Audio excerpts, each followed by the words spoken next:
Hey Gators and sports fans, get all your Gator talk, news, analysis, and opinions on the Pod Up with Matthews in the Morning podcast. Find us on your favorite podcast platform or watch us on Facebook Live between 8 a.m. and 9 a.m. every weekday. Pod Up, because we are Gator fans. So say it's great to be a Florida Gator. Good morning. Welcome to a Monday edition of Pod Up with Matthews in the Morning from the Crime Prevention Security System Studios. Large enough to serve you, small enough to care. It's Monday. We have JC recapping what happened over the weekend and his journeys up in Boston. And also we'll talk with Scott Carter, get his thoughts on spring sports. Speaking of spring sports, Gator baseball gets swept. Gator softball gets swept. Men's tennis, your SEC champs. They keep rolling right along. Men's golf, watched it yesterday. They lose a heartbreaker to Vanderbilt, who is unbelievable. But I don't know if I've ever seen so many good golf shots. I mean, it was crazy. And I've played that golf course. It ain't easy. But these guys played outstanding. Now they move on to regionals, NCAAs, and things of that nature. But let's head to the Titan MR hotline, and we're joined by JC. Good morning, JC. How are you? Hey, great. Just returned from the beautiful city of Boston. Had a lovely time. It's a great place, very clean, very safe. I enjoyed it. QB, what happened with the I mean, I understand what happened with the baseball team. That somewhat doesn't surprise me. What'd you say about the softball team? Did they lose too? Yeah, they got swept. Yeah, actually, it's the first, if I'm saying this correctly, They must be missing players. First time that we lost to Arkansas in like the last 35 games, and they swept us. They're ranked like 5th or 6th in America. Mm-hmm. We're playing without one of our best players. Hannah Adams is out. She's probably, I don't know if she'll be back for postseason or not. She's got a hand injury. It's typical softball. You lose 1-0, lose 3-2, things of that nature. But the biggest concern, and we'll talk to Scott Carter more about, is baseball. Baseball, it's like they have no chance. And let me give you this stat here, JC. Listen to this stat. This weekend was the first time that the Gators have been swept on the same weekend, talking baseball, softball at home, since 2006. Jeez. And neither Kevin O'Sullivan or Tim Walton were here then. Well, I guess it was going to happen one day, but certainly the baseball game, they're up late. Tennessee comes back. Wasn't it 2 outs, nobody on in the ninth? I don't remember I do know that in extra innings, the Tennessee left fielder made an unbelievable Rob Judd Fabian of a home run. It was an unbelievable catch in the game. Well, but here's the thing. You said Friday they may not even make the postseason. Well, there's a very good chance now. There's a good chance that like Ole Miss, Mississippi State, there's so much parity. Southern Miss. I was watching some baseball this weekend, and they were talking about all the mid-majors that could be hosting the entire time of the post. Southern Miss is like 6th in America. They're one of them. But anyway, listen to this stat. So softball's won 4 of the last 6 SEC championships, including last year. Softball's going to be fine. Look, they've had some pitching issues. They've had some injuries. Softball is fine. Tim's going to go out and recruit some really good players. Baseball, though, since 2019, what would you guess their record in league play is, JC? Just take a guess. I'd say it's right at 500. They're 36-42. They're under 500. Yeah, under 500 since 2019. Yeah, I know they've been struggling, QB. I know they've been struggling, and they were up 4-1 in the ninth yesterday, and it got tied at 4, and then they lose in extras. But yeah, no, I know they've been struggling. He's had some. I don't really know what's going on with the pitching. He is supposed to be a pitching guru, and here's a great example of, if you want to compare it to paying kids so much money for NIL.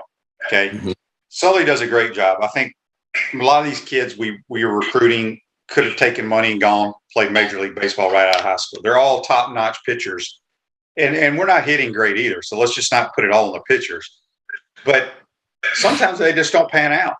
Even though if they had talent or whatever, they just don't pan out. And we've seen it happen in basketball. We've had some McDonald's All-Americans coming here, like I can't think of any. Michael Coro, who is a 5-star, he ended up transferring to like UNC Wilmington. So what I'm saying is sometimes it just doesn't pan out, and that's why these people crazy paying this money. These kids blows my mind. Well, but it's just I don't know. I had Cardozo on Friday. I don't know if they're going to make the postseason. Yeah, well, I'm betting against it right now. I mean, maybe it's you miss on one or two, right? Maybe one or two don't pan out, but it seems like the whole staff isn't panning out right now. And that's the thing. Is Florida is known for that. They're known for their pitching. They're known for winning, and it hasn't happened. And like you said, it hasn't happened since 2019, under 500 in the SEC. It shows you how great the conference is. It shows you how fast other teams have caught up to Florida, and maybe even surpassed Florida in many ways. So it surprises me somewhat, and it's a challenge for the coach to get this thing back together. And then, as far as softball goes, I'm with you. I'm not worried about them, but it is kind of a shame that your best player is not potentially even going to be involved in the SEC championship, in the SEC tournament on campus. Yeah. Well, injuries happen, and I don't think she'll be back for that because there's only one more weekend left. Yeah. So I mean, that's too bad. That really is. Rick asked here on Facebook Live, brought to you by Mellon Law. He says, with those losses this weekend, will there be calls for new coaches like with basketball and football?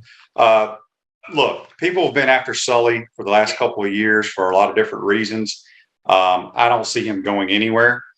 Tim Walton ain't going in. If Tim Walton leaves, he's going to be taking over like Texas or Oklahoma. Patty Gasso steps down. He's not going anywhere. It's crazy how good the SEC is in baseball and in football. In baseball and softball. I'm trying to talk and read at the same time. John says, also Sully elected to stay with his younger roster while most of the other teams are made up of transfers and Oklahoma. That's exactly right, John. And I was talking to someone the other day. It was a junior college coach, baseball guy, a buddy of mine. He was like, Sully's going to have to get to the point where you go and you look and see who the top two pitchers in junior college baseball and get them to come pitch for you because you've seen what they can do. And that's my point. Now, again, a junior college pitcher can take money and go to the Major League Baseball, but why not go play SEC, which is probably the best minor league there is. I think Kyle, the fellow that does the ESPN color, Kyle Peterson. Kyle Peterson was saying how much further along and how much better off guys are that play in conferences like the SEC before they get drafted and go to the pros. Play 3 years in college. I mean, look at some of the pitchers that are actually, and some of the players that are actually on starting rosters in Major League Baseball and not having to go through the minor league system. The SEC is better than the minor league system. The SEC prepares you better than going through minor leagues, and even for a short period of time, I think, because you develop. So I don't know. Let's just say 2022 and 2023, coming off COVID, but 2022 and 2023, with the exception of men's tennis, maybe some golf, a track and field team here and there, has been an abysmal, brutal athletic year for the University of Florida. It's just been awful. Football was an abject fail. Basketball, miserable. Both losing coaches. Then you got baseball, who's probably not going to make the postseason, and softball, whose chances have been dimmed considerably by the loss of their best player. I mean, it's just been a brutal 2022 and 2023. I mean, and so what do you do? Well, you've got to look forward, hopefully, and it can only go up from here at QB. You can't get much worse in football. You can't get much worse in basketball. I think it's going to get better, but it's got to, because this was an awful year. Yeah, it wasn't great. John says here on Facebook Live, brought to you by Mellon Law. Wasn't even good. What do you think about the Tennessee team being able to get into the equipment room and putting on helmets? So I don't know if you saw this. It was all over Twitter. And I'm so confused at two things here. Why Tennessee had to bust to the swamp to shower before they got on their charter plane or charter buses. What happened to the showers at Condren Ballpark? Secondly, I don't know how they got those helmets, because I'm going to tell you, people, you don't leave helmets laying around. Like right now, helmets are not in the football players' lockers. They take that stuff up as soon as spring practice is over. So I don't know how they got a hold of those helmets. They must have been doing some things they shouldn't have been doing, is all I can say. So that's my 2 cents on that. Ruse Ogre State Farm Office is a team of dedicated insurance professionals ready to help life go right with the right insurance options for you and your family. Visit ogreinsurance.com. Give them a call at 352-240-1779. Speaking with JC on the Titan Tomorrow Hotline, we'll have Scott Carter get his thoughts. I know he was at the ballpark, but again, we gotta give a shout out again to men's tennis was outstanding. Really good match against Kentucky. Comes down to the Brian Shelton's boy winning the final point to give them the SEC title. They didn't win the SEC last year, JC. Did you know that? No, but they won the big one. Right, but they didn't win it all. So like Coach Spurrier says, like Alabama, Georgia didn't win it all last year either. They just won the national title. They didn't win the SEC. So we'll see. We got a text here from Daryl on the Titan Tomorrow text line. He says, baseball's on track for a losing season. Softball has lost its focus. Hard to believe. I don't know if softball lost its focus. I just don't think softball is as talented across the board as they've been in the past, but they're still relevant. Baseball, on the other hand, there's serious concern. We got another text here from Frank on the Titan Tomorrow text line. He says, Gators had a 4-0 lead in the 8th, a 4-1 lead in the 9th, and we're one strike away from winning took over, tied the game, and won 11 innings. Yeah. Also, we play 4 more SEC series with all losing records. We still control our destiny, and we've already played the hardest part of our schedule. Yeah. So I don't know who we have left. Maybe I could pull that up. However, the SEC, it doesn't matter. You can look at losing records in the SEC in baseball, and those are good teams. I mean, I would say Florida's a good baseball team and has a losing record. There are other teams, the South Carolinas, the Mississippi States, the Ole Misses, all have losing records. I think Mississippi State, Ole Miss were number 1 in America at one time this year. I think State beat Ole Miss this weekend, though. I think they won that series this weekend. But you're right. I mean, it's a dog-eat-dog conference. There's no doubt. But I do think Tennessee has separated itself clearly from the rest of the league. I mean, you can't have that record and not be separate from the rest of the league. Tennessee is clearly the best team. Clearly, it's not even debatable. They have got 1 loss in this conference. That's crazy. So Tennessee is. I think they only have 2. How many losses they have on the season? 2. Yeah, yeah. The other one was to like their midweek game against like Middle Tennessee State or somebody. But I mean, Vitello has just been really, really good. If he wasn't winning, he would have gotten in a lot more trouble for bumping that umpire. But he's winning, and Tennessee's going to defend that guy. And Danny White, whether he likes it or not, did you see what he did after he got suspended, JC, on campus? Yeah, he was jogging around, I think. Yeah. No. That's on campus. This was in Tennessee. He got suspended up in Tennessee. Oh, right. So the next few days on campus, and maybe it was somewhere in town in Knoxville, he was taking chest bumps for $2 a person, and he gave the money to the Wounded Warrior Project. I mean, see, you make something positive out of a negative. You got to admire that, QB. And then, somebody told me that he was jogging around UF's campus during the first 2 games because he was suspended for those games. So he was here, but he was, just like a normal citizen, I suppose. They are the clear best team in the country. They'll host their regional. They'll be the 1 seed in the country. I got to kind of root for them because, look, they're SEC. And so they and Arkansas, I think, are clearly the 2 best teams. LSU's a pretty good team as well. Vandy's okay. But, those are the 2. I mean, Tennessee is the team. So, QB, I think at least, somebody of interest will be playing. Donnie says on the Titan Tomorrow text line, replacing Sully would be difficult. There are not many out there better. I agree. Why are they talking about? Why is there a conversation about O'Sullivan? There's people talking. There's fans on Twitter, JC, talking about replacing Tim Walton and Sully. Tim Walton, really? Yeah. God, I guess 85% winning percentage just isn't going to get it here in games. Gainesville's hardcore, man. It's like the media must be like the New York press here, the Twitter collective. Well, it's not the media. I know it's not. It's people like you on Twitter. I was just being facetious. It's not me. I like those guys. I like them all over there. Okay, so real quick, Charlie says on Facebook Live, brought to you by Mellon Law. Shane, over the weekend, someone posted the 2008 football game against South Carolina online. Watching that team was incredible. Just curious, which team is the best football team in UF history, in your opinion? Mine is the 1996 team, clearly. I think both of those teams had a lot of NFL guys, but I think the offense of the 96 team was just so damn good with Kwesi, Ike, and Riedel. I know they had Percy. I know they had Brandon Spikes, had the Pouncey twins, but I still think when you look across the board, I think the 96 team had as many or more NFL. And don't forget Terry Jackson was a great player for Florida. Think about the three tailbacks they had.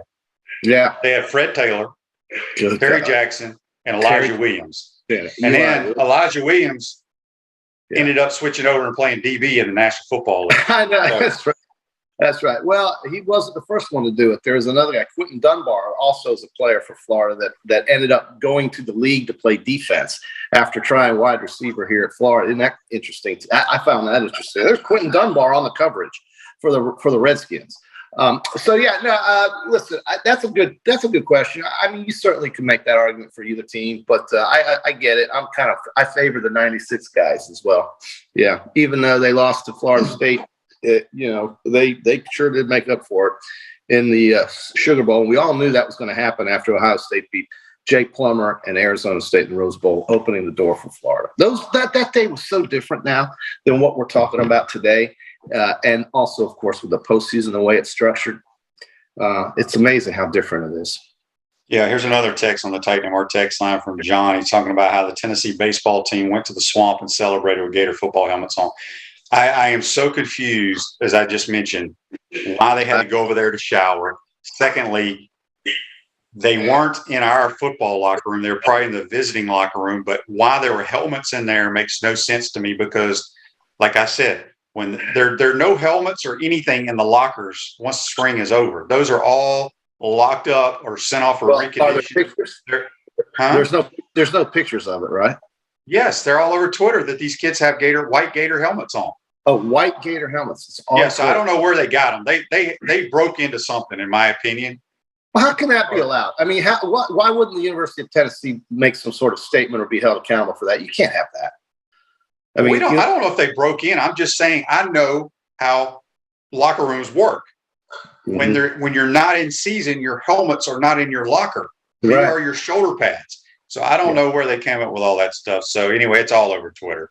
Okay. Charlie says on Facebook Live, brought to you by Mellon, JC knows if Saban had a bad year, people in Tuscaloosa would be raising hell. Winning percentage. I think it's gone past that. I mean, it would not be 1 year. It'd have to be about 3 or 4 or 5. I mean, the guy is basically, in my opinion, surpassed Bear Bryant in many people's minds, certainly in the modern era. So it wouldn't be 1 season or even 2. There'd be people wondering if it's all, if he's lost his this or he's lost his that. But that process is so embedded, not just at Alabama. Dude, the process is embedded at Florida now. The process is embedded at Texas A&M now. The process is part of college football. It's where all these coaches go to rekindle their coaching career. It ain't going to just be Nick Saban. Alabama's entire infrastructure would have to be blown up for them to start losing. So just give it up. It's not going to happen. And, they're signing kids out of the portal. They're getting recruits. They're going to be fine. Don't think that Alabama's days of dominating are over. It's not. No, they probably have the top transfer portal recruiting class. Yeah. I mean, and they're very picky. They get what they want. They don't have to go looking for people. They just pick them. And the thing is that Florida is modeled. This Billy Napier process and everything he's about is coming from that system. That's where he's learned his stuff, and that's what you want to see. But realize that Saban did get to the SEC championship game in his second year, taking over a team that was sub 500 or 500. They went 7-6 in 2007. They went 7-6. They lost to Louisiana Monroe that year.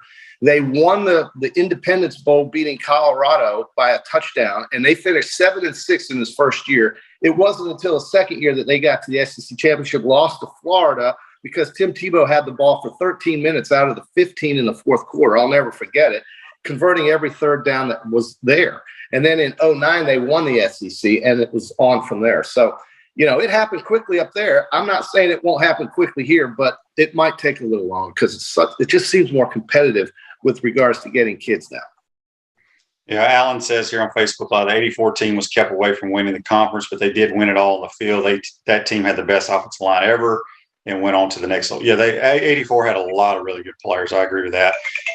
Text here on the Titan Mark text line from Darrow says, replacing Sully and Tim Walton would be stupid. There will be people after Billy Napier next year. There will be. I just think that some fans just want attention on social media. Some fans just don't have a clue is what it is. I'm telling you right now, if you're expecting Florida to go 9-3 or 10-2 next year, you're living on another planet. Yeah, probably won't happen. My goal, I always have my orange and blue glasses on, but I have to take them off and be a realist. I'm hoping we can win 7 games. That is my goal. Yeah. If we win more than 7, it will be a phenomenal year. Well, it's in my opinion. It is a tough schedule for Florida. It is damn tough. First-year coach. Don't be upset if they finish 3rd or 4th in the East. I'd say right now you're behind Kentucky. You're definitely behind Georgia and maybe even Tennessee. So, yeah, those are going to be tough. Those are going to be tough. I would say on paper, yes. Still got to go play the game.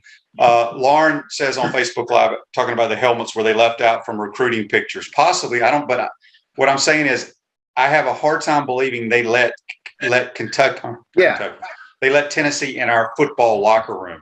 Yeah. I thought they let them go shower in the visiting locker room, which I don't know. Anyway, there's a lot to be figured out there. Another text on the Titan MR text line is on fire today.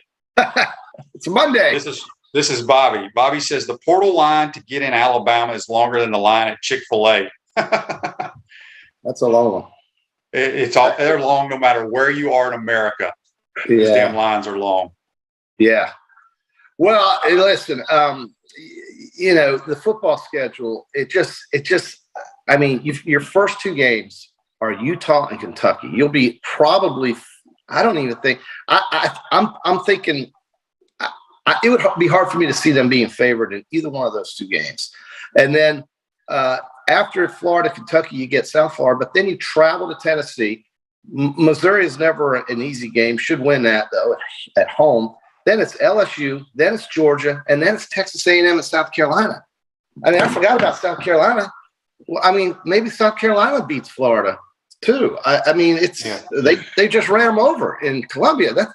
Beamer's doing a good job up there. So those 4 games: LSU, Georgia, Texas A&M, and the South Carolina. Yeah. Why did we just throw Alabama and Arkansas in there? I did see a preseason. I forgot where I saw it. Preseason top 25. I don't know who did it. They had Utah at number 4 in America. Utah is no joke. Utah does have a tight end transfer in the transfer portal that's supposedly going to Alabama. Believe it or not. Shocking. But Utah's got the quarterback coming back to play in the Rose Bowl, very effective player. They're physical. Whittingham's a great coach. That's not the kind of opener you want with your coach. But it'll be interesting. It'll be a lot more interesting than watching them play FAU. Greg says here on Facebook Live, still, Florida shouldn't lose to Tennessee, Kentucky, and definitely not South Carolina. Look, Greg, I agree. Like I've said from day one, in a down year, Florida should go 8-4 in a bad year.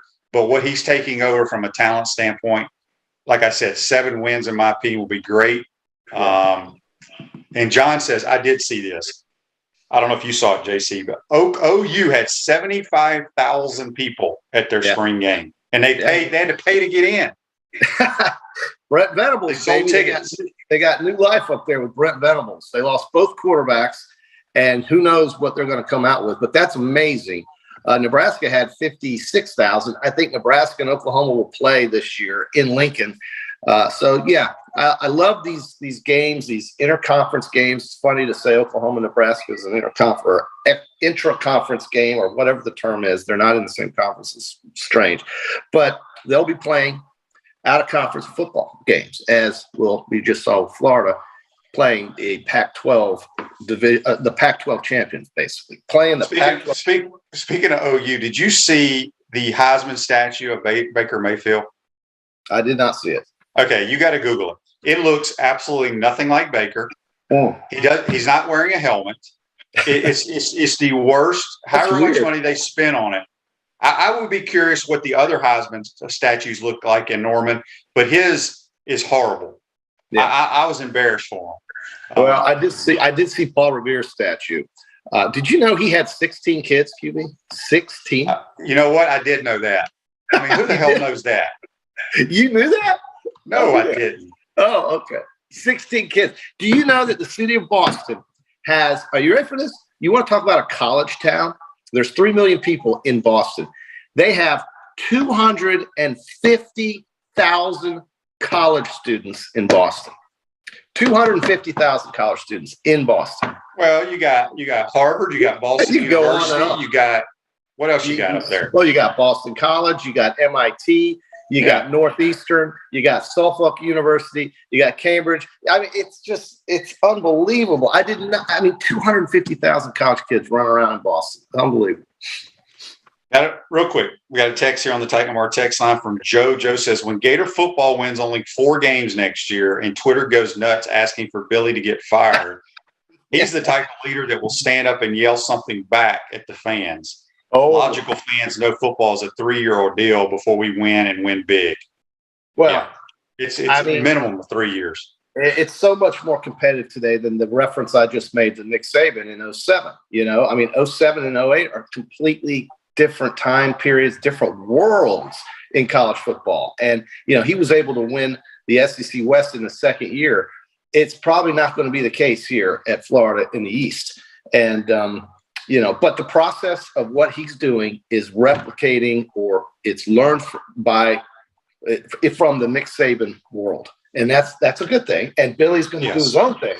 Billy's going to do his own thing, tweaking that system to his likings and so forth. But it is basically the same thing, folks. So this is a rebuild. It's a project, and hopefully, give it a couple of years and see what comes out of it. It's an enormous rebuild. Carrie says here on Facebook, I'm holding out hope because last season happened with a head coach and then an interim staff who checked out after the Kentucky loss. True. But look, like I said, I said it last year, we don't have an SEC roster. It's going to take 3 years to get an SEC roster. Can we compete against some of the teams next year? Yeah, we can keep it close and maybe win some games here and there. But from top to bottom, we don't have an SEC caliber roster, and it's going to take 3 years to do that. I hope I am wrong. I think if anybody behind closed doors would tell you the same thing. Yeah, well, it could, but it also might take less time than that with all the way you can get players today. So it just has to be a matter of people. Well, I think you can get a few players here and there, but we're a little different than an LSU roster or a Georgia roster or an Alabama. They have SEC rosters, and now they're picking people to make their team complete. Yeah, we need as many of those dudes as we can get. Charlie says, Shane, I don't understand Tennessee players wanting to even wear UF gear no matter what. They're young kids. They probably saw those helmets. Baseball players put on the helmets, goofing around, took pictures. I don't know. I'm still shocked that the helmets were out in the locker room, whatever locker room they were in. Yeah. So anyway, JC Golf. I don't think maybe your team finished higher. Well, I don't remember. Neither one of them were around. I'm shocked. I am stunned you didn't have Shoffley and Cantley. I mean, you're an automatic Shoffley picker every week. They were the favorites. They were the favorites. Here's the thing about this tournament. I think it's kind of cool. This is a team. One day it's a 4-ball, and the next day it's alternating shots. Yesterday was alternating shot. Mm-hmm. But I want to know how they pick them, because I think it would be more interesting if it was like a blind draw instead of you and your buddy going to play. Because there's some dudes that play in this that are on the PGA Tour that people I've never heard of, people never heard of. I get it, right? But don't you think it'd be fairer if they just drew names out of the hat. Well, I mean, yeah. And certainly Shoffley and Cantley are best buds. I learned that yesterday. How about Billy Horschel's team with Sam Burns finishing 2 back? And then the 2 guys, I had 2 of the top 4 teams. I had Zalatoris and Riley, whoever that is. And then I had Watson and Varner, and they both finished tied for 4th. So Zalatoris, mark my words, mark my word, Will Zalatoris is winning this year. He's going to win a tournament. He's about 5'9" and about 160. And has a waist size of about 24. And hits at 325, right? Yeah, it's crazy. All right, before we let you go, this is a great text from Donnie on the Titan Noir text line. Okay. He says, the name, image, and likeness downside. After a bad season, players can leave when they want. The days of the 3-year rebuild might be over. Well, see, there you go. Well, it is. And Mel Tucker is a great example of this at Michigan State. He completely revamped his roster with 40 to 50 new players. Next thing you know, they won 9 games, and they went to a bowl game. So, so don't give up, and don't think of it as maybe a long-term process, but be patient. That's a better word, I think, to use, is just be patient. He's going to get it right. He's going to have the right players, the kind that you're used to seeing at Florida, get on this roster.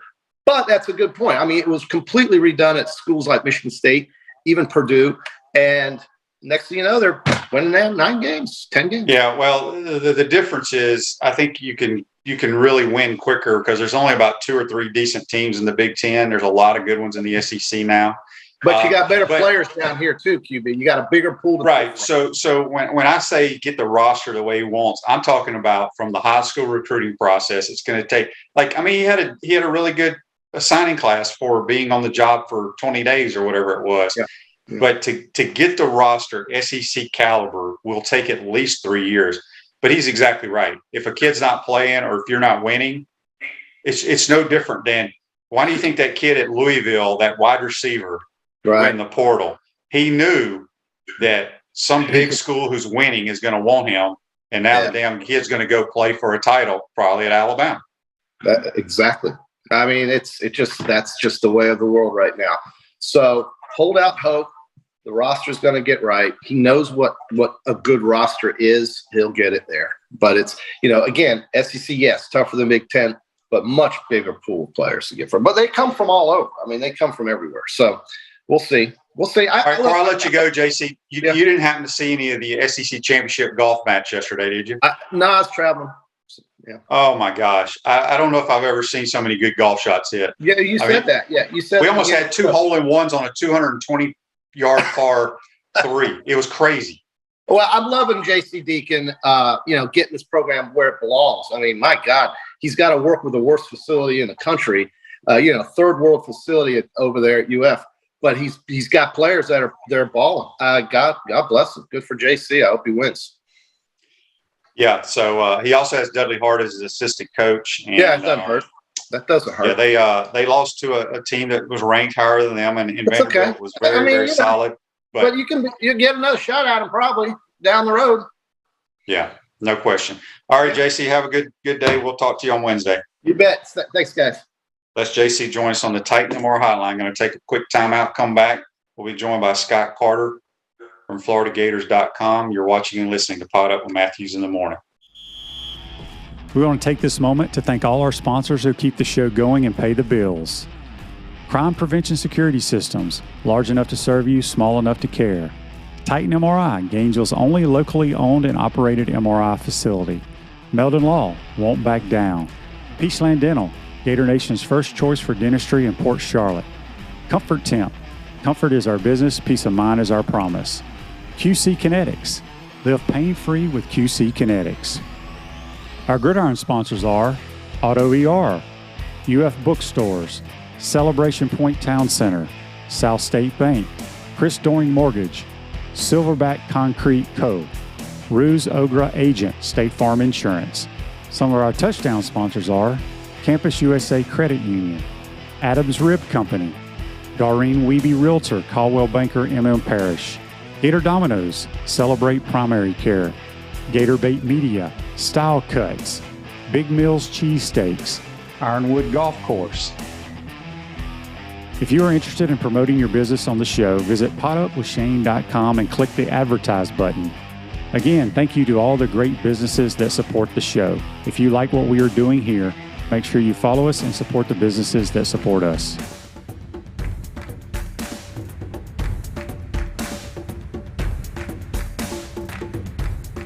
Pro football legend Emmitt Smith understands your joint pain. It does not surprise me that there are a ton of people out there that's in pain. That's why Emmitt is such a proponent of QC Kinetics, offering real lasting joint pain relief with non-surgical, all-natural biologic treatments. Whether it's a joint pain, ankle pain, shoulder pain, neck pain, back pain, hip pain, any kind of pain, the body eventually will break down when it's under that much stress. That stress can cloud your judgment to the point that you'll just say yes to the scalpel or yes to another prescription of pain pills. But maybe it's time for a second opinion from QC Kinetics. The reason why I would recommend this is because the natural biologics that QC Kinetics is providing you gives your body a chance to naturally heal itself. Restorative, regenerative solutions are here. Get lasting relief and live your life. Call QC Kinetics 352-400-4550. That's 352-400-4550. QC Kinetics 352-400-4550. Welcome back to the Crime Prevention Security System Studios, large enough to serve you, small enough to care. Celebration points where the Gators go to celebrate with premium brands like Dave & Buster's, Bass Pro Shops, Hotel Indigo, Medici's, Escape Apology, Kilwins, and the HBC's restaurant, Spurrier's Gridiron Grill, where you can get 50% off a bottle of wine every Wednesday. We'll see you at Celebration Point where the Gators go to celebrate. Let's head to the Titan More Hotline. And we're joined by senior writer for FloridaGators.com, Mr. Scott Carter. Good morning, Scott. How are you, buddy? Morning, Shane. What's going on, man? Not much. It's NFL draft week. Are you a big NFL draft guy? I like it the day of the event, first couple of rounds. I'll keep an eye on it. But as far as following all the mock drafts and create my own mock draft with my neighborhood buddies, no, I'm not that guy. You're not that guy. No, it's always interesting. I like to see how guys fall on draft day, but no, I don't follow it too much until it happens. Well, I was going to get the reason I brought that up because obviously it's draft week, but I want to this day in sports, which is brought to you by our good friends at Comfort Temp. Comfort is our business, peace of mind is our promise.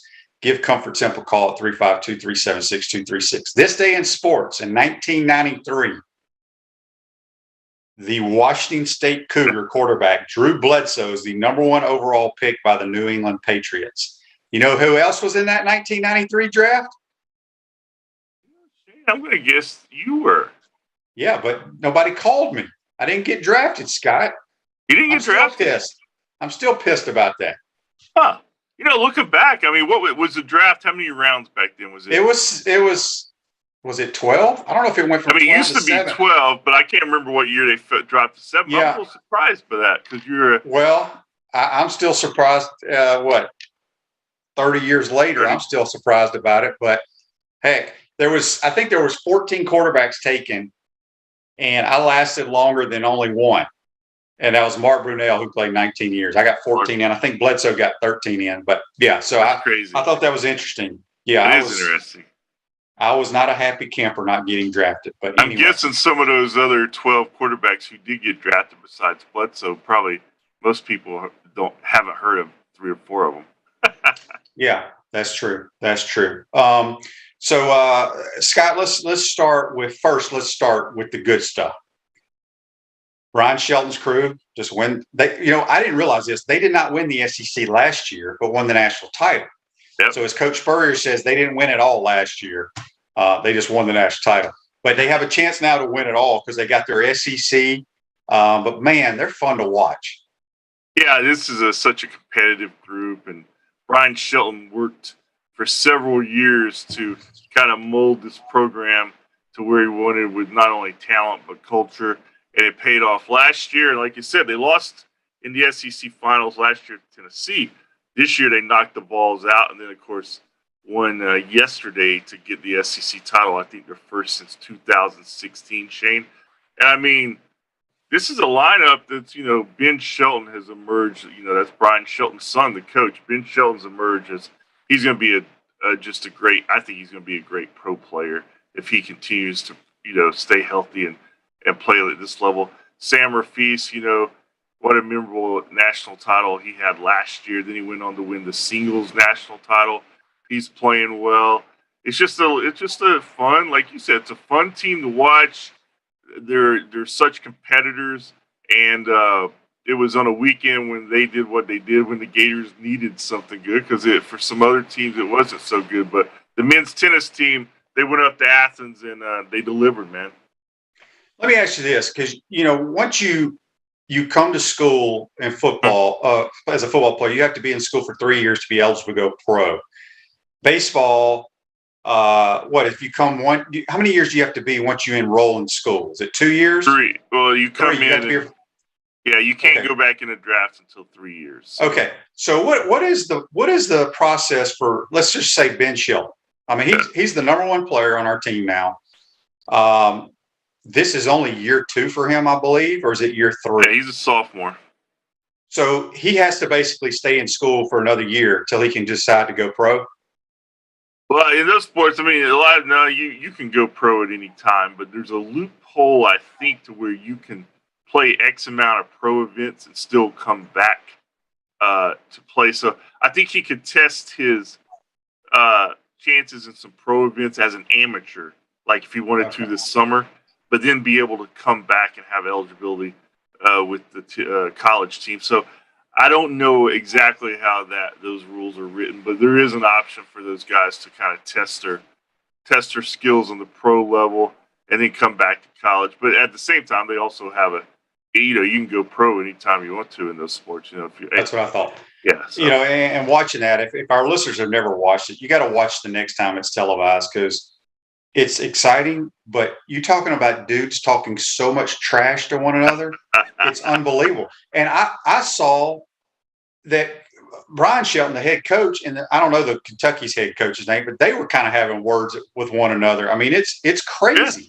It's an intense sport, man. I mean, because they all know each other, not only from their competition in the SEC teams, but also a lot of these guys, as they're coming up the ranks, they're playing in the same elite tournaments, and they develop little rivalries. And of course, then you add the SEC to that mix.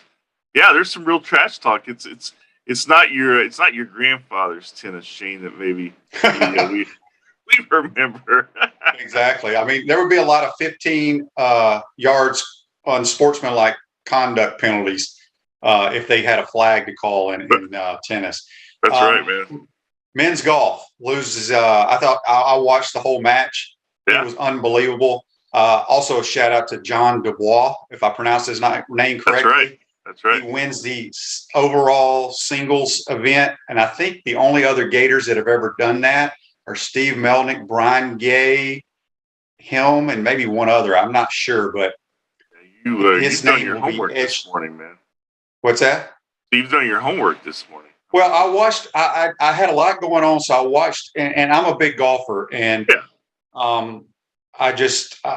was a phenomenal match. The shots that were hit were ridiculous. Ricky Castillo and Fred Biondi played outstanding golf. No, I mean, it was. I was watching that too in the press box over the baseball game.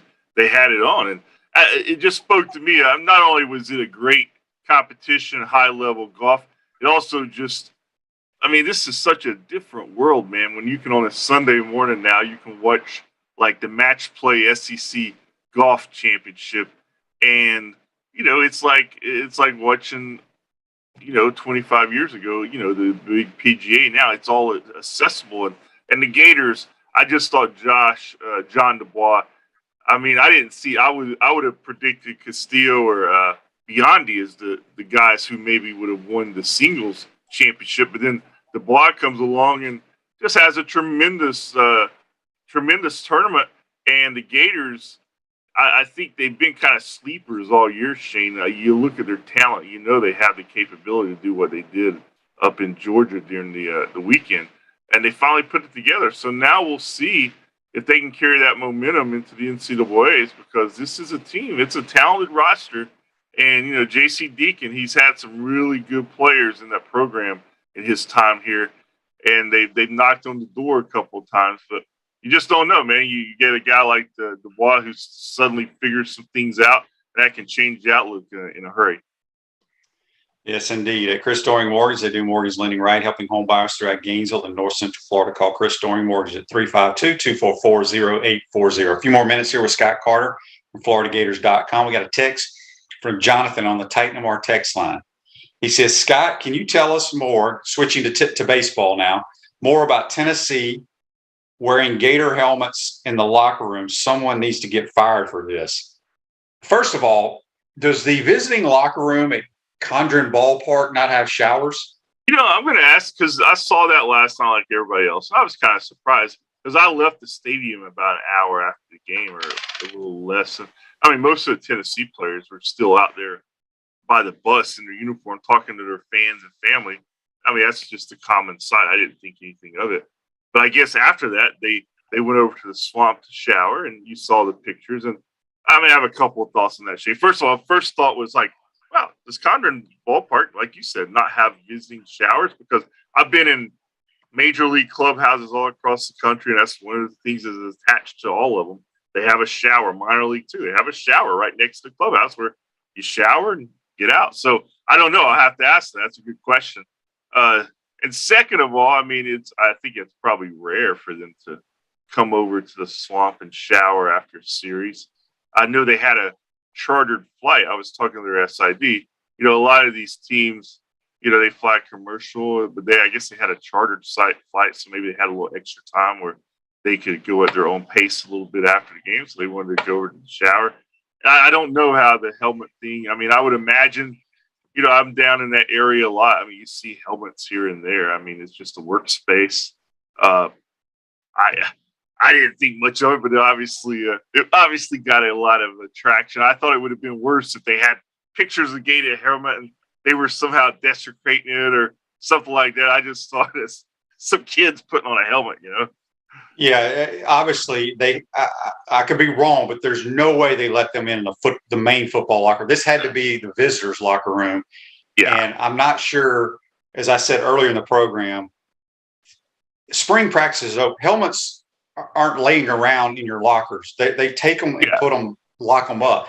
As somebody mentioned on here, maybe they were left over from kid recruits taking pictures or something like that, maybe where they do the photo shoots. But very well could be that. And that was, I'm sure, the area, the visiting locker room, which you've been in there. It's not nearly as nice and comfortable as the home locker room, but there are showers over there. There's even a locker room for a lot of UA employees who go down and work out. They have their own little locker room over there. So, right. I don't know how the helmets came into play. Yeah, me neither. All right. Speaking of baseball, we've had a ton of questions today. People, Sully's got to go, blah, blah, blah. This baseball team has to get it together to make postseason play, right? Because how many go to Hoover for the SEC tournament? 12 of the 14 go to Hoover. So, right now the Gators are right there at the bottom of the East with Missouri. So, they're going to have to win some games to get out of that, potentially missing out from being the team in the East, to not make it. So, you can look at this as a lot of different ways. I think bottom line is, to me, it starts with pitching. And although people could say the hitting wasn't there this weekend, and they're exactly right. I think they were 5 out of 58 going into yesterday's game in the first 2 games. I think yesterday they only had 6 hits, so it's not like they exploded. So they only had 11 hits in the 3 games. And you're not going to win a lot of games that way. And then when you do have a potential to win a game in the series, and you have to turn it over to a bullpen that's, let's face it, Purnell and Ficarada, those guys, if they don't get it done in the bullpen, there's not much out there that's left. And you got to credit Brandon Nilly. You felt bad for him because he goes out and tosses 6 1/3 no-hit innings. The best start of his career, and gave them exactly what they needed against a really good Tennessee team. And, Tennessee, let's face it, man, they're playing on another. They've won 37 of 40 games this year. That's not your typical team. In baseball, when you win 37 of 40, you're really, really good.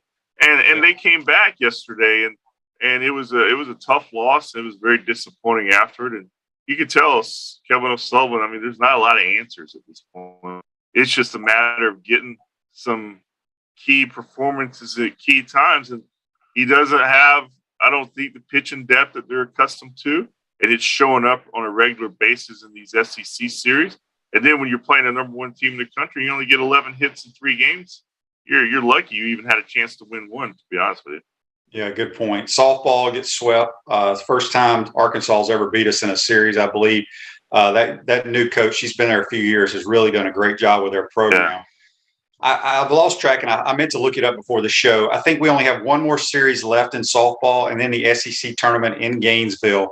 Hannah Adams, her hand injury, you think she's going to be back before the SEC tournament? I don't know if she'll be back before the SEC tournament. I know the hope is that she'll be able to come back for the SEC tournament.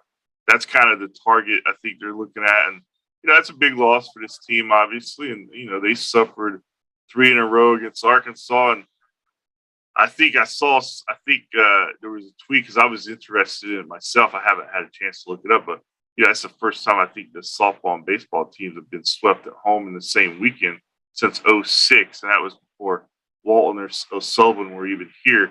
So it was a rare weekend in a lot of ways for the bat and ball sports, Shane. And, softball, their situation I don't think is as bleak as the baseball teams right now. I think baseball, I don't know if there's a lot of answers there for them unless they just some lights go off suddenly for a couple of guys and they just turn into new kind of players or pitchers. Softball, I think if you get Adams back and you get some things working there, I think they could still be a threat in that SEC tournament at home. But Arkansas, again, I think it's catching up where you realize for the softball and baseball programs, they pretty much were so dominant for a decade there, and now some of these other schools have appeared to catch up, and it's hard to stay on top for forever, Shane. And we'll see if softball can turn it around and make a run in the tournament, being at home. I got a text here before we let you go. I think I may have touched on this earlier, maybe I didn't, but this comes from Jimmy. Jimmy says, speaking of softball and baseball, Scott, do you think both Tim Walton and Sully will look at more transfer portal players moving forward? And I mentioned that I talked to a buddy of mine who's a junior college baseball coach, and obviously everybody who's not coaching the team has answers, right? Yeah. He was like, maybe Sully, he's getting these 5-star pitchers that aren't performing. Maybe he needs to look at the top 2 or 3 JUCO pitchers in America and get them to come in since they've already performed at the collegiate level. Do you think he may go that route next year? I do. I think that's a very valid point, and one that I think if you ask Sully and gave him some truth serum, he maybe would say, he probably should have dipped in that transfer portal a little bit different. I think, all coaches have looked at that differently, Shane.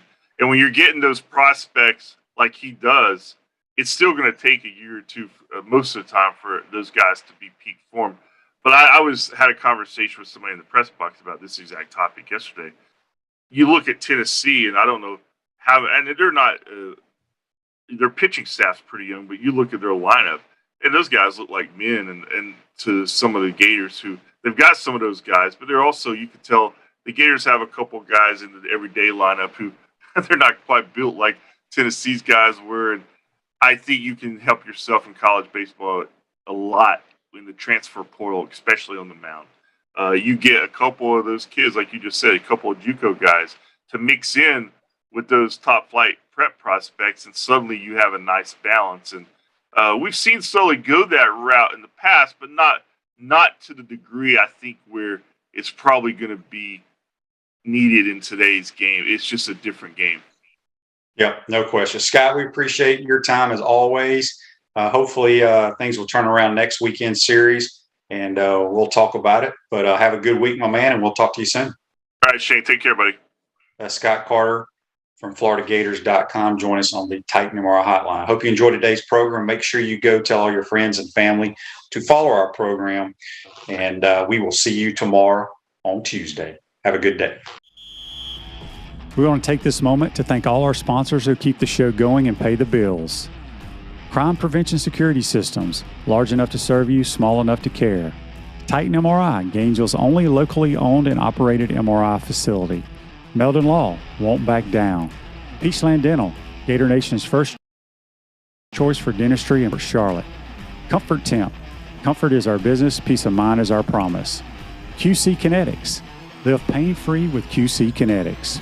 Our Gridiron sponsors are Auto ER, UF Bookstores, Celebration Point Town Center, South State Bank, Chris Doring Mortgage, Silverback Concrete Co., Ruse Ogra Agent, State Farm Insurance.